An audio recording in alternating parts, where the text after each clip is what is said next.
All right, end of the year Bucs video. Great job by the Bucs this year. Todd Bowles, Dave Canales, the offensive coordinator, thought did an excellent job of putting them in positions to win. Baker, I thought, played really, really well.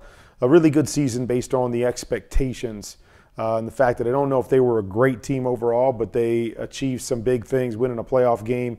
And then I just don't think they were the better team in this game against Detroit, although there's a lot of good things to pull from this to build off of and really to talk about Baker, okay? Now, one of the themes that I tweeted earlier in the week that really, to me, really hurt them was handling blitzes and their protections. And so right here, we've got a situation where we're actually releasing everybody. So it's what I call a 5-out situation. So 5-out situation, you got to decide how you're going to block this.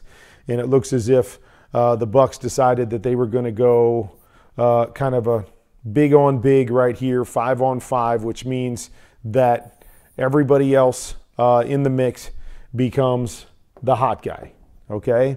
So in this particular case, they come off the backside slot, okay? They come off the backside slot, so you've got to be ready to get the ball out of your hands, whatever that means, okay? But you got to recognize it. So that's the biggest thing, is recognize that this guy's coming and this guy's free, and you basically have 3 options. It's not easy, because normally when you're throwing a hot, you really want to go to one of the guys out the front side, the flat, or this little post route here, but it really, I think, becomes this shallow route there. But Baker's got to be just giving ground. You got to give ground. You got to know you're hot. You got to be aware of it. And what happens here is you don't have the flat, and you got to find your shallow coming back here, fade away from it, whatever you got to do, but just wasn't aware of it right here. And these are the kind of things that hurt them numerous times, leads to a big-time sack there. You know, you'll see it again here from the end zone copy. So they're going to go big on big, what we call big on big. So big, big, big, big, big. So now anybody else here, guy that comes off the slot over here, anybody else that comes, we've got to be hot here and we've got to be ready to deal it. And again, Baker never sees the guy coming, and that's the biggest thing, is just aware of it. And then worst case scenario, you don't have anything, just throw it away. Just throw it away at this point and avoid the sack. All right. So here we come. This come back with the interception. Okay.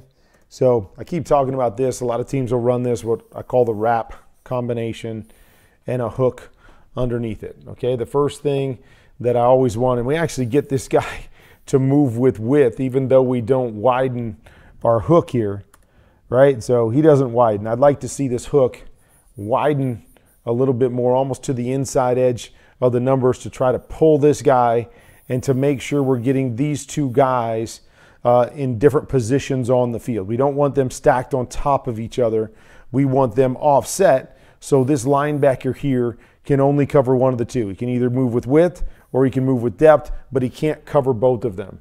So you see right here as we run it, see how those guys are more stacked right here? See how 2 receivers are stacked right here? Now, we have it anyways because this linebacker comes buzzing out here. But if this linebacker was inside to cover the hook, he's also covering the wrap. He's covering both of them. You know, so you want that guy to have a little bit more width so they can uncover each other. And he could have easily taken the hook underneath it. But I see, you know, you got, and you feel that you've got the safety with enough depth here that you can hit this wrap underneath it. Now, the biggest thing is do you have to rip the ball to get the wrap in there? Because that's, to me, and we can say all we want about Mike Evans having to catch us, and I get it, it hits his hands, but Baker put some heat on this sucker. Boom, throwing it hard. It's one of the things that you never want to have to throw it hard. If you feel like you've got to throw it hard and you're on time to make a throw, you're probably throwing it too hard. And you should probably check it down if that's the case. So this one's coming hot and hard. Boom, hits his hands. You'd love to see him be able to come down with it, but that's a tough play across the board.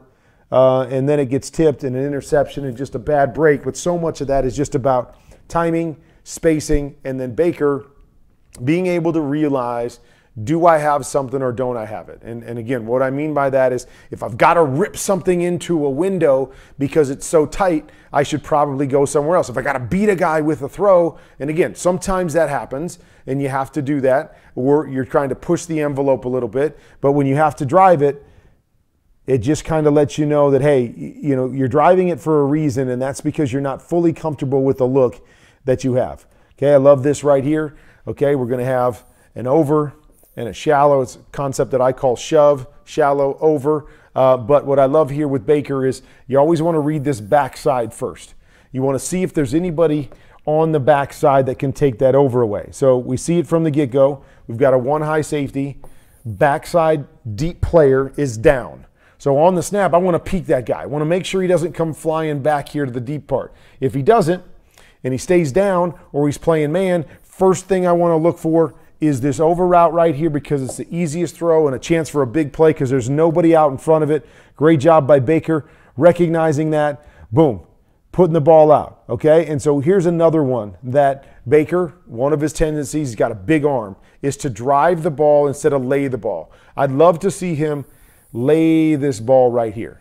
Okay, lay it up and over and allow Mike Evans to adjust to where the ball is and go get it. When you drive the ball, you throw it hard, you know, at a spot and you miss by a little bit, then you're usually missing or the defenders get involved. So he throws this one and he drives it, and by driving it, it's on the back hip of Mike Evans. Hard to see on a small copy like this, but the defender actually was able to get his hands in there on this, but Mike Evans was able to steal it away. Now, if you come back and just lay it out by the numbers, now Mike can adjust to it. He can hold the defender off, and the margin for error goes up. Yet, love the read. Love what he was doing right there. Love what he was seeing right there. And Dave Canales, I mentioned him. He did some really nice things here with this offense. So this, to me, I don't know if it's a play action or some kind of RPO, but they ended up bringing the pressure here, and they run almost like a bubble screen. So with the bubble screen, it's going to want to bring people down to attack the bubble screen. And what they do off of it is instead of blocking, they bring Trey Palmer up here on a skinny post. So I'm not sure exactly who Baker is reading or if he's reading anybody here, but I love it. I love it. He comes off, he got middle closed, boom, right there. Sees that middle safety right here. He's coming off, probably reading and seeing if this defender carries. If he carries, I'll kick it down underneath. But if not, I'm going to hit that skinny post and beat the safety. Beautiful job right there. And then if they've got a middle open or if the safety shaded over here, it looks like they're probably going to try to get the pull of the linebackers and hit this guy right over the middle. So great recognition by Baker. Great little design here. You see everybody screaming up for the screen, and boom, right behind it. Great timing on the move. Great throw. Great play right there. I love the play design. I love the throw. I love play fake and getting it out on time, something that Baker does really, really well. All right, so this is a play. A lot of teams are running it called poppin'. Okay, so it's an in, it's a pop, and it's a flat over to this side. So I like this combination when we get the corner off.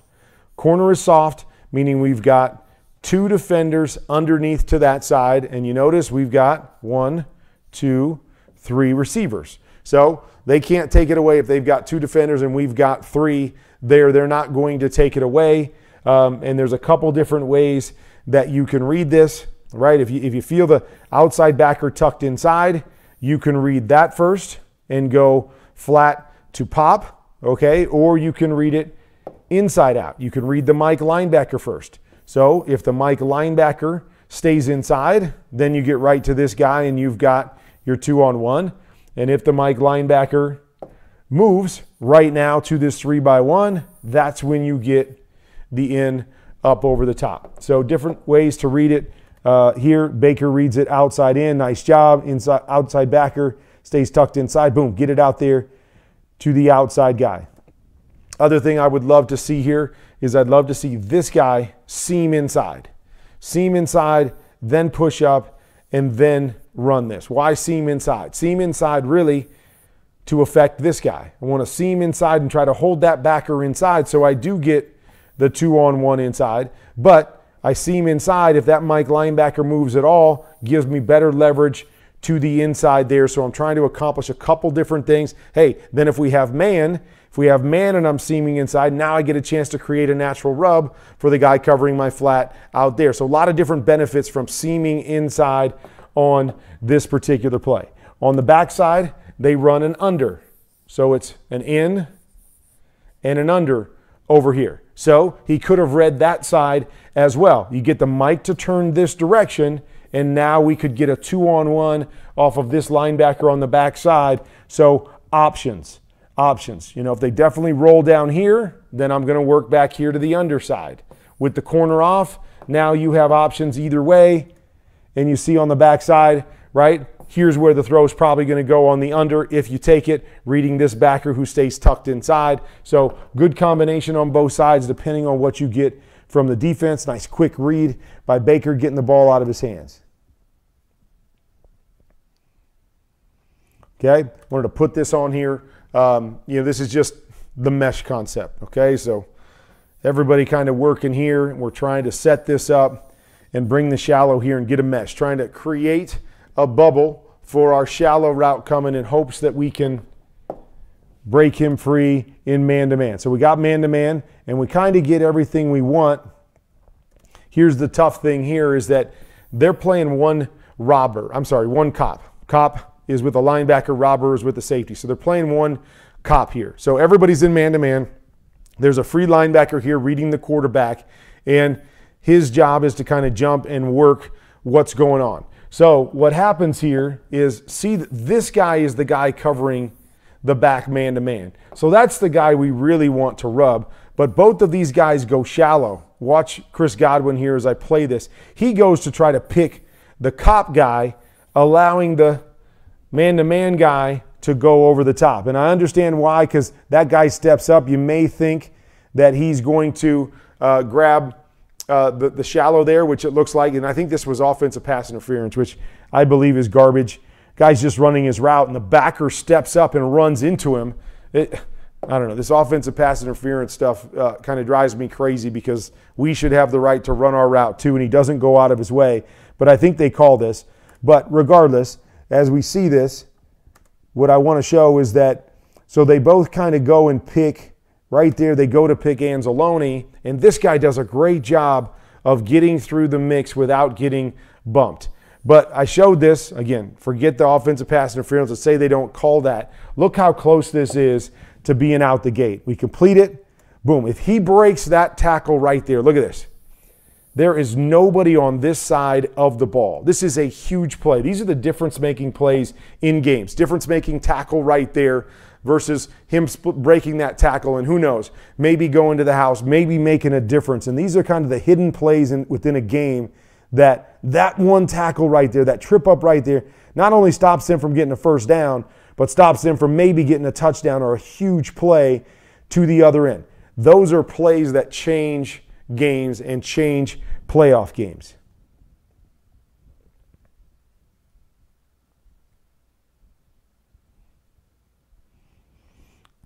Okay, so I'm not really sure what's supposed to be run here. So this just looks like a three-man route, and you'll notice up here at the top that they run a stop route here. So I'm guessing that it's probably mirrored stop routes on the outside, as long as you don't get a rolled corner. If you get a rolled corner, it turns into a go route. So here you see Godwin at the top running the stop route. Mike Evans turns and runs the go route and kind of throws his hand up right there. So that may be one of those where I got to the corner before it was my depth for the stop route. So I'm going to throw up the mailbox, we call it. Throw the mailbox up, meaning, hey, I'm going deep here. But look at this great adjustment here by Baker. Okay, you're throwing it up. I'm going to take you to the back shoulder and put it on the back shoulder or throw the stop anyways off the pump. Great job communicating and being able to figure that out. It's one of the toughest things is when a receiver throws up the mailbox and you're expecting to throw a stop and he throws up the mailbox and now you got to reset and try to throw a 50-yard pass down the field. Great adjustment by those two making a play. Okay, talked about the pressure issues that they had in this game. They do a nice job right here. As everybody always asks, how does Aiden Hutchinson become free on a particular play? How can a defensive end become free? Well, this is why. Because they've got 6 guys lined up inside, so we've got to slide one direction. So the offensive line does what we call a squeeze. They squeeze all the way down and leave the furthest guy from the quarterback free. It just happens to be a defensive end here.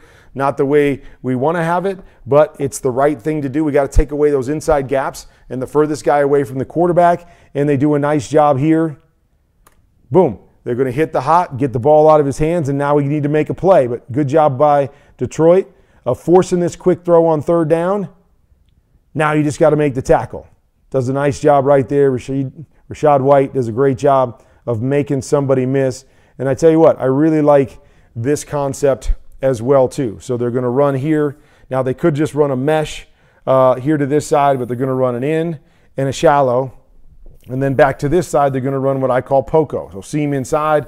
Now they've got the little, I think they might pivot this here, but maybe they're going to keep this going. But they've got the post corner over here with that underneath route. Then you've got an in and a shallow to the backside. Really like this as a 4-strong play. Haven't seen too many people run it quite like this. Really like that concept right there. You see how he stops. I think he's going to pivot back to the outside if he doesn't catch the football.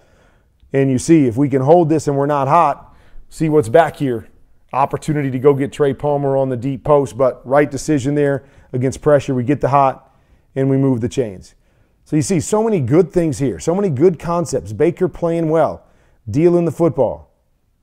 Okay, so here's another one with the protection. We're talking about protection issues. So it's kind of the same look that we saw before. They've got 6 guys up. Now the difference is we've got a 6 blocker here with the back. So this should all be protected. Okay, with the back stepping up in the weak B gap, it should be block out, block out. I'm going to take the left A gap. Center's going to take the right A gap, block, block. We should be all protected here. We shouldn't have any issue. And they screw up the protection again. 2 guys go to the left A gap. Now there's a guy in the right A gap free on Baker Mayfield. Okay, so screw up the protection and it costs us again. Now, there's a couple different hots if you know you're going to be hot, but I'm sure Baker didn't think he was going to be hot. You could hit this shallow coming right here, but he's trying to hit the quick post on the outside and just miss it right here. Did he miss because he was rushed? I bet he did. Otherwise, they got an opportunity to move the chains. Another third down situation, a missed opportunity right there. Or we block it up. Maybe you don't like the post. You're probably going to have the shallow coming across here for the completion in the first down, and we miss it again due to the protection issues, right? Those are huge plays. That's a first down moving inside the red zone instead of kicking a field goal. Who knows what that means? But little things like that become so huge in big games like this. Okay? I put this one on there because I think this is a really tough concept. So we're going to run seam, seam, okay, double seam. So a lot of teams will run double seams, and usually on the outside you put a stop, you put a comeback out there. One thing that Tampa does is they put a speed out, what I call a semi, on the outside. Now, why don't I like semis? Semis are timing throws on the outside. So you almost have to decide pre-snap if you're going to throw a semi, because it's got to get back, put your back foot in the ground and throw it. So I don't like that when you have double seams, because you're trying to really gauge what's going on the inside, what you might have, see rotation, all of that stuff, as opposed to alerting what's on the outside. So too often it makes you late on the outside. So you see right here, this shouldn't be a hitch throw. This should be a plant and throw, because you see where the receiver's coming out of it already. So it's so tough that I'd rather just have a stop route here so I can read through it and then I can hitch and get to this on time. It's really tough to always go outside in on this. So we're a little bit late here. It brings Mike way back and we end up missing it here on this. So I don't like having the seams connected to the semis. I don't mind semis, but semis to me usually should be kind of a standalone where I'm coming out and that's the only thing I'm thinking about first, so I can hit that back foot and let it go instead of having to try to play catch up like this. Makes it really hard. Okay, so we come back here and we basically have the same thing. Although it's 3x1 instead of 2x2, we're going to run double seams. Okay? And here, now we're going to run stops on the outside. So I just wanted to show this to show the difference.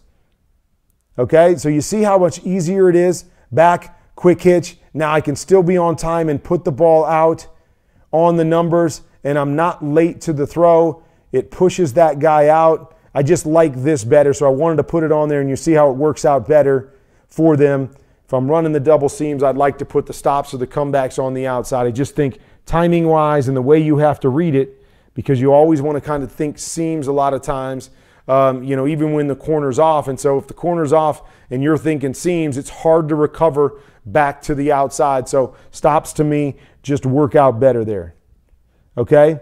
This was a fascinating one. Okay? So if you watch the game, you remember them talking about this. And so they tried to jam up here, and Mike avoids the jam and runs kind of a go route, and they hit this really quick in the hole. So I want you to watch this. Boom, look at that, quick, bang. And, when you're watching this on the copy on TV, you just say to yourself, oh my gosh, how did he see that and hit it so quickly? Because there's a safety over the top. So normally you're not going to try to hit a solo hole shot over here, on this particular, and this quick based on this particular concept. And so it was amazing that they both saw this and they hit it this quickly. Then I come back and watch the game tape, and here's what I think happened. Now, this is amazing if this is what happened. So if you watch this concept, here's what we have. So we've got this with the other three guys. So in other words, we've got double slants on the bottom, and we've got an inside slant on the top. I honestly believe that Mike Evans was supposed to run a slant here. This was supposed to be double slants on both sides.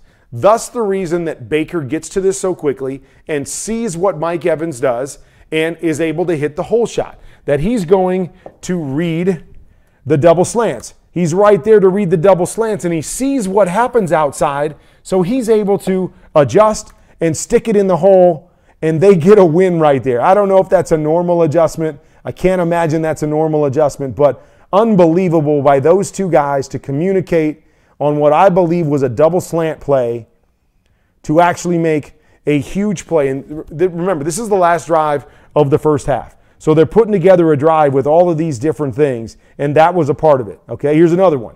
Boom, on the snap, sees the rotation. They rotate back to one high, which gives me the one-on-one here with Mike Evans to that side. Boom, back, sticks it. Great throw, great adjustment by Mike Evans, but great job seeing the late rotation. Safety coming from the front side, can't get there. Perfect throw to set them up for this touchdown to end the half. Huge drive here to end the half. Okay, I put this on here. Here's the touchdown. Okay, so they run a rub play right here. And I commented on this on Twitter that I don't know why they changed this rule, because it's impossible for the defense. You get down this tight and you can't just play off in this day and age, because everybody will throw a screen and score on you every time. So you got to come up and press. And the rule is if you are pressing, so if you're within 1 yard of the line of scrimmage pressing a receiver, I can come down here as a receiver and block you if I want. I can knock you off your route or off your coverage. I can hit you and knock you to the ground. I can do whatever I want if you're within 1 yard of the line of scrimmage, and it is no penalty. So you just tell me, what are these guys supposed to do, right? So we come down and we kind of block him here, but we just get in his way definitively. And so normally you're saying that's a pick. I mean, that's illegal offensive pass interference right there. But because he's within 1 yard of the line of scrimmage, that's why they picked this flag up. Easy touchdown, pitch and catch. So again, it's a good call and it's good execution based on the fact that that's the rule. It's just, to me, a bad rule because the defense has no chance. So many things go against the defense anyways, and you can go up and block them in man coverage. I just don't know what they're supposed to do down there in the red zone. I don't know why you just don't run that every single time. Okay, here's one of the good ones that they had against pressure. Okay, so they block this up. They bring pressure off the edge. Nice job here by Baker to recognize it, have a plan. Okay, have a plan. Could have hit the flat right here, but had a plan and hit Mike Evans on the quick stick right here. Boom. Beats the pressure, sticks it on Mike. Nice job, nice adjustment. So many good things with this team. So many good things that Baker does. Right? He's been much maligned a little bit, coming at #1 pick and then not having success over the last couple years. And yeah, he's got some limitations, some things that he does better than other things. But overall, I believe there's no question he is a starting quarterback in the National Football League and a good starting quarterback. The question becomes, is he a franchise quarterback? Will somebody pay him franchise money? That'll be interesting to see, but does so many things really, really well. I also think he's better in play action, where you can give him time back there and you can allow him to use the big arm to push the ball down the field. I thought he got better this year, was better in drop back than I've ever seen him before. All right, so here we go again. Right, here's the situation once again. We got 5 blockers, and we're going to block this, and there's a Mike linebacker in the middle. This right tackle has to see him, and he squeezes. Here comes Aiden Hutchinson again. Got to understand protections, quarterbacks.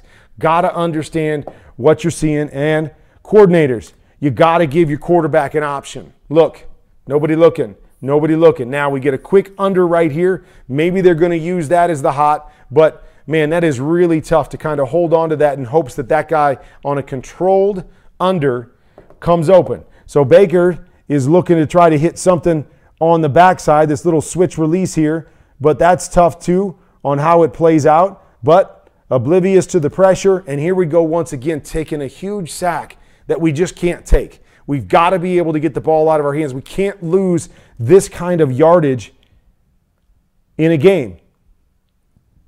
Right, so we see up top, 3rd down, 3rd and 5, right? We've got to be able to have options for our quarterback to get the ball out of his hands, and that's one thing that I think Tampa has to do better. So you come out and you got to give your guy some options here. Hey, we see the pressure. Give me a peek right here. Give me a look somewhere where I can get the ball out of my hands. Maybe it's that under to the top, but we've got to be aware of what's going on, so we're not just taking sacks like that, getting hit, bad things happening.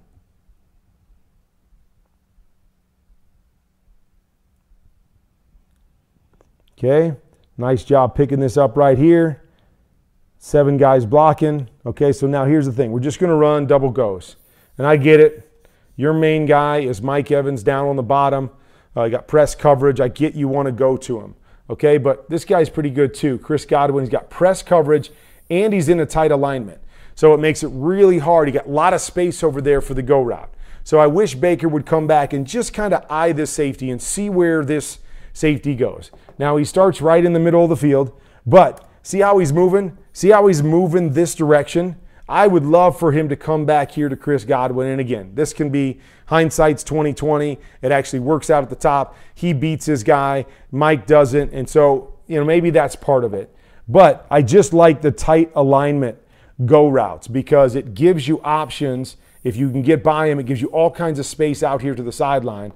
And if you widen him and you get this guy to widen and you slip up underneath him, there's a better chance to beat him quickly, in my opinion, than what we're seeing on the bottom with outside leverage, man coverage. So, you try to throw this out there. He gets jammed. Safety gets involved. And you see Godwin on the other side with, see all that space? See all the space? You have all this space to stack and throw the football. So I like those tight alignments better. But again, that's, you're just kind of picking a side. Who do you like? Mike Evans is never wrong. You're never wrong going to Mike Evans against press coverage. So I'm not going to argue there. But another opportunity, possibly. Okay? So here's another one that we got the go on the backside. We've got the double seam once again. And so we have the stop over here. Now, I really like when I've got off coverage somewhere, I like just stealing a completion. So just look at the stop down here. Like this is stealing down here. I love to go down there instead of trying to force a go route, which is such low percentage. But the other thing here with Baker is I'd love to see him just hold the free safety longer. Keep your eyes in the middle with the free safety. Hold him longer and don't make a decision on how you're going to throw this go route until you see it. So I think sometimes Baker comes out and he has so much success throwing back shoulders that he comes out thinking back shoulder instead of coming out and thinking, hey, hold the safety, throw the deep go, and then when he gets to the receiver, if the guy's playing high on him, then come back with the back shoulder. And I think that's what happened here, is he comes back and he's going to throw the back shoulder here. And then he realizes on the pump that Mike's going deep and not running the back shoulder. And now we get caught and we're in trouble because we're guessing. I don't want to guess. I want to see it. I want to come back and get my timing right, see what Mike does, and then adjust. But great job here by Baker. Boom, he gets banged, he gets out of this, and then he throws a dime on the move to Otten here, and they get the completion on the sideline for the first down. Just unbelievable job pulling it back down and making plays, right? A lot of them in this game. A lot of plays were made by Baker. Love this play call. Again, go back to Dave Canales and his play calls and what he does. Okay, so we have a play called Poco. Okay, so Poco is a post, corner, and a flat. Okay, so that's what this looks like here. But they add a little twist to it, which is a good play, and I really like it, and I would call it Poco pump. So now we're going to be a little shorter on this and run the out, and then we're going to pump it down the sideline with the flat. Okay, so even if this flat defender starts to fall off a little bit, we're trying to clear the corner out, and then we're trying to hit the second level there with the pump. So this is great. Details. Love the details. Trey Palmer, watch him here. He widens to attack this corner. He widens to engage this corner to get the corner to go with them. Little details. Love it. Attack him, see him? See him how he's engaging, like, here, cover me, take me. I'm running at you, take me. It's exactly what happens. He takes him. That opens that second level for the pump. Great throw by Baker. Great read, put it on his back shoulder so that corner can't fall off. Love the play. Again, setting him up inside the red zone. Play design, detail, and execution. All right. Put this on about every one of my videos because every quarterback seems to be doing it. Josh Allen did it. Tua did it. Now Baker does it. Quarterbacks, coaches, do not sacrifice accuracy for quickness. I know you want to do the drill where you throw the ball to him and you say, how fast can you get it out? How fast can you get it out? I don't care. I want you to get it out fast. I want you to practice catching the ball and getting the laces in your hands and then make an accurate throw. Don't waste a throw. Okay, so right here, Baker doesn't get the laces. Look at him, and he's trying to fumble through this, and we throw it into the ground. Like, we can't waste it. We're down in the red zone. Complete it. You got to complete it. I don't know. We're going to block here. Give this guy a one-on-one shot. We got pressure coming. Give this guy a one-on-one shot, but give him a good football. Don't sacrifice accuracy for quickness. Trying to do that here, and we miss an easy opportunity, and you don't know what's going to happen on a completion like that. You have no idea. So I've seen it too much. Don't do it. Coaches, don't teach it. Teach them to throw the ball back to them 100 times, get the laces. Find a way to move your hands quickly and get your hands on the laces to make a good, accurate throw. Don't waste an opportunity.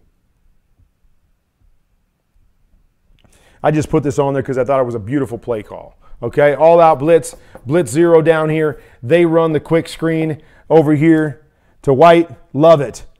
Pressure's coming. Boom. All we got to do is get Hutchinson, who's popping off. Easy walk-in touchdown. Great play call off of anticipating the pressure and getting them in the end zone.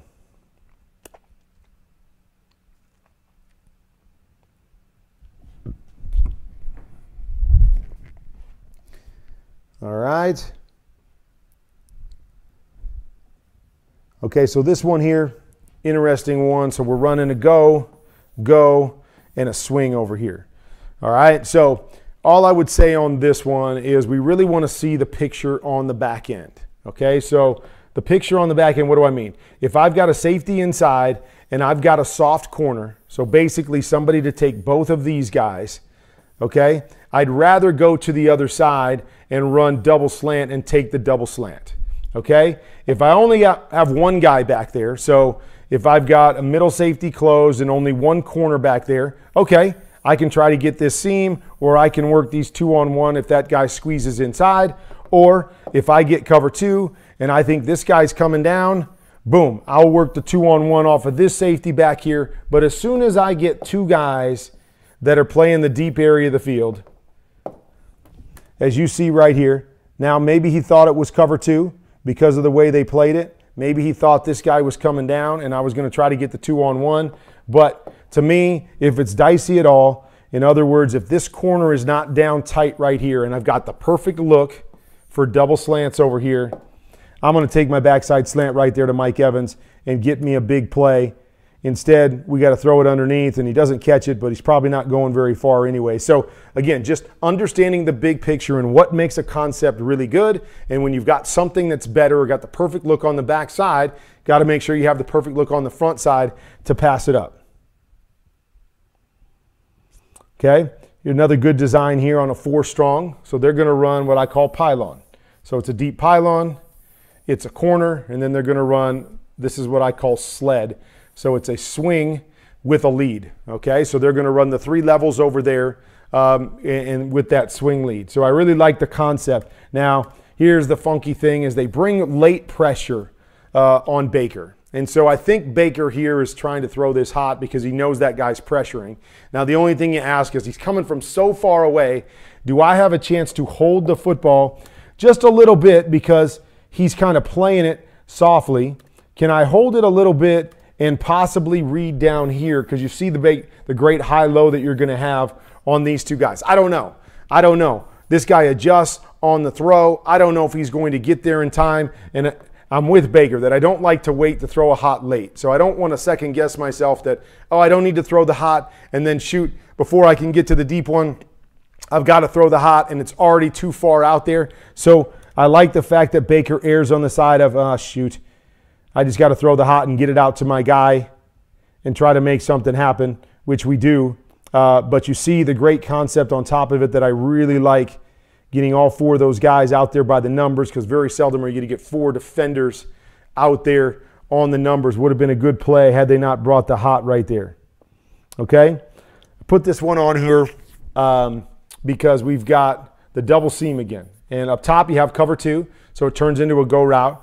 On the bottom, you've got cover 4, so it's either stop on the outside unless this is all go anyways. But here's what I want to show, that when you have this, okay, that we really want to work the 2-on-1 down the field off of the safety. So I want to let these guys get down the field a little bit, and then I want to read the safety. It doesn't have to be a quick throw. And so Baker is trying to turn and rip this right here. Now, I don't really want to rip this. I want to give this guy a chance to get through here and this guy a chance here. And I want this guy to have to make a decision instead of trying to rip it into that hole. I think this is probably intercepted.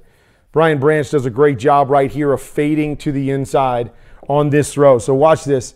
I think that's intercepted myself. Now maybe he gets it up and over him, but Brian Branch plays it perfectly. But it just goes to show Brian Branch is going to level out right here. So let this go a little bit further, and we're going to get this guy on an island, and we're going to have a chance for a big play with the throw a little bit further down the field. And so that's why I wanted to show this as this, what we call a 2-on-1. It's a 2-on-1 off of this safety, and we want to get the influence of that safety. We want these guys to get downfield a little bit more. We don't want to have to drive it through these underneath defenders. Go ahead and get back. This should definitely be a hitch because you see Baker here. He hits the back foot, doesn't hitch, and tries to rip it. Some teams will do that. They're going to middle close, trying to hit the seam on these 2-on-1s. I'd love to see him get back, hitch it, let them get down the field a little bit more and influence that safety to get a big play.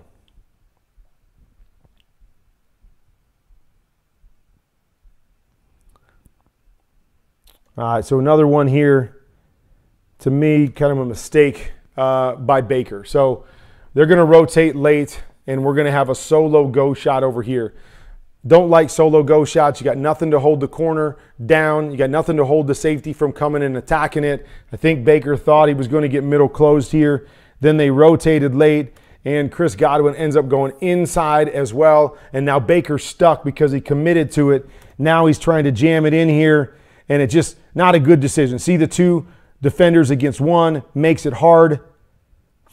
If he can see that rotation late, love for him to see and peek down the middle of the field, and then he's going to have options on the outside over here if he wants it. So come back on this particular look, see the safety, see that safety. That safety starts working over, just eye the safety. If he stays working over that way, come right back to your guy down the middle. If he stays tucked in here on the hash, now I have no problem letting this play out a little bit, hold him in on the hash, and then hit this. But trying to hit this quick in the hole, just a tough throw right there when we've got better options on this particular play. Kind of fooled him a little bit there with the late rotation. They've had some success with the late rotation in the game, but you got to be careful. Understand what you're seeing right here. Good job by Baker on this one. Just buying some time and making plays. Buying time and making plays. Athleticism, his ability to throw on the run.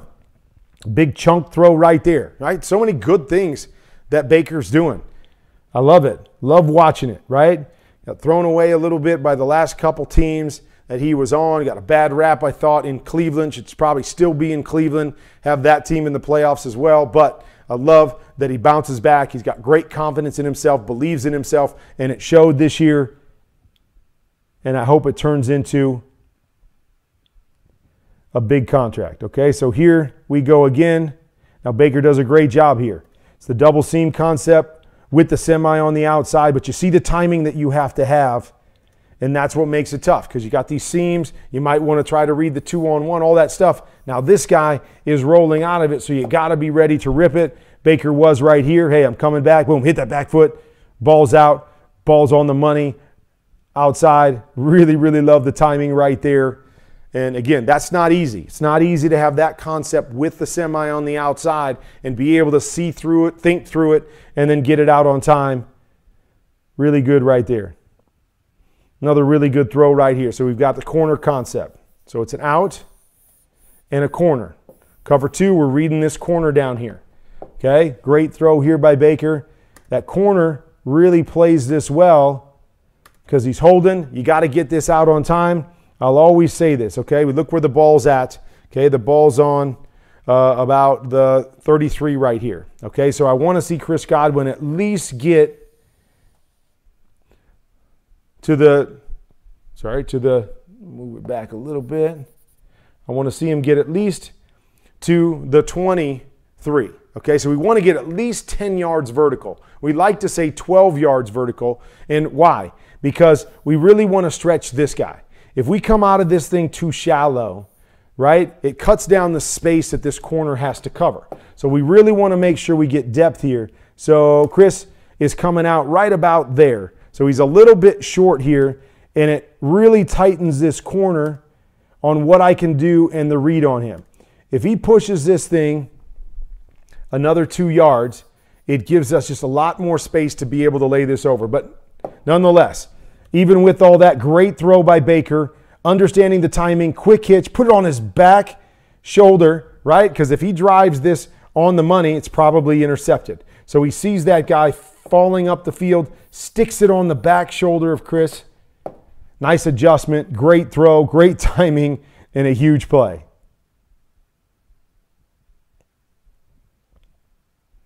Something that Baker did well all year long. Him and Mike Evans were great on these. Double post, run through the inside number of the safety. He gets outside, sticks it, and runs the post here. They're actually running a wheel on the outside, which comes open as well. But I'm reading that inside safety. But look at this, the ball's coming out. You read the inside safety. He's engaged in here. His eyes are right here. Baker sees that, and so he times it up and puts a perfect throw right here on Mike Evans. Boom. Right up high where only he can get it. That's a big time throw right there. If you don't like it and you feel it squeezes, squeeze, squeeze. Now we get a high-low over here with the wheel and the swing. Another great concept, given options for the quarterback. He would have a touchdown probably to the wheel as well, but I like it. I like the 4-strong concept again. Down here, giving yourself options. Boom, great throw by Baker. Setting them up for a chance, right? That set them up for a chance. Don't know why they went for 2. I'm a guy that likes to take the points, the automatic points. I don't know why they went for 2 and left themselves 8 down, but at least 1 touchdown away. And then this is the one that led to the interception, okay? So don't know how they talked about blocking this, but we've got 6 guys in here. I would assume those are the 6 that they're blocking. And then this is my hot guy, okay? So my hot guy over there, he's coming. I would love for him to just take the hot. Take the hot right there. Don't try to do too much. Your free hitter's coming right here. Chris does a great job of making himself available. Don't see this in enough offenses. Again, go back to your offensive coordinator. Dave Canales does a great job with a lot of these details that we've talked about in this game. A lot of solid concepts there. And this, bring in pressure, take your hot. Bring in pressure, take your hot. Don't try to do too much. Take it and let your playmakers make plays for you. You see the first down marker is right there at the 20. So get the ball on him. He walks for a first down. Instead, they run the classic zone dog.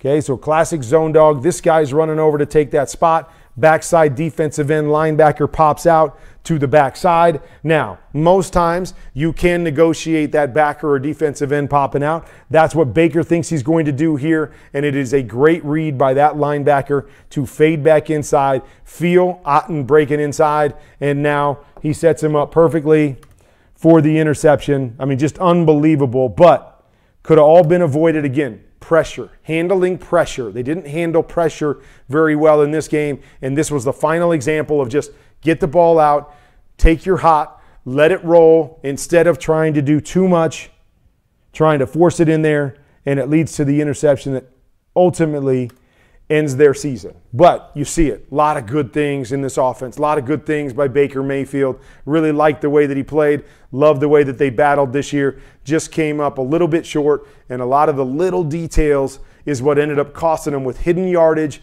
here, there, and the next place, and finishing up with this hot situation where we tried to force it in there instead of just taking the easy one in front of us. And maybe, and again, never know if it's going to be different. They got to score a touchdown and 2 points, but you give yourself a chance when you make those right decisions in front of you and you don't try to do too much.